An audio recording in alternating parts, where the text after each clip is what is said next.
باتم نکشم جای باتم بخونه توی دارم درمتم تاریخ کردم دردم برامدم برامدم سایدمون آمدم پشتی خونه شو سردر خد بیکرامیا و تاریخ خونه رای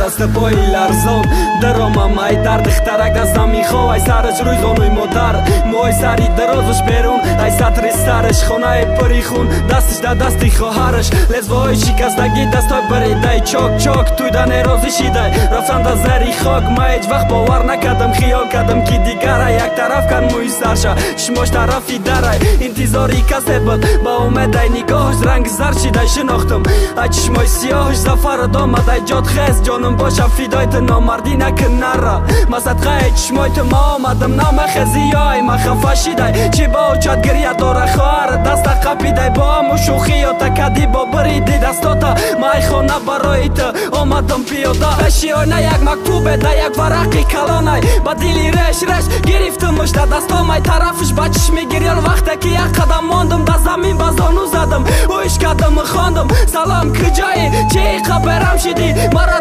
دیگرم تنهالیم خبردار نشیدی بخشش برای جنگامون ای دوست داری بود به خدا قدید بدن میخواستم نخواستم ای تشیدن جدا قسم آمده یاد داری باور که دلودم استم خانک یا قطعی روز برای تو جنگ کدستم التماس مرا بخش ما دیگه قوت ندارم دیگه سراغم نمکنی همی قطع در کارم جنگی ما را دور کرد ای هم دوریده مجبور کرد یک کار مکنی مازی فقط نگن کاری زور کرد خانک یا توی من میخواه این کاری ناممکنه تا وقت زنده مرا ای جدا کردن قیله مرا با فتح عروسی میبینی فقط بارد رنگ دیگه عروسات نمیکنم خیانت زیق نشه توی نمیشه 100% باور که مده زد که بشه توی مشنوی خبری بده ما میرم به خاطر زنده جدا نکنن مارا باش مرا ترکت میگیرم با درود میگم دنیا را ای اخیران گپا مای پناتا با خدام اسپارم با قیامتی دار جانی خد با خدام اسپارم بکاش ما زنگت میزدم بکاش نمیشکستم تلما ممکن برای دیدن دیروز نمیکدم درما در روزی بتلی موکی خنه کدک دیده ای قروز دم ندانستی با جای ما یاوی چیدن نکیش داد کدی مرا رشک مخوردک درون تا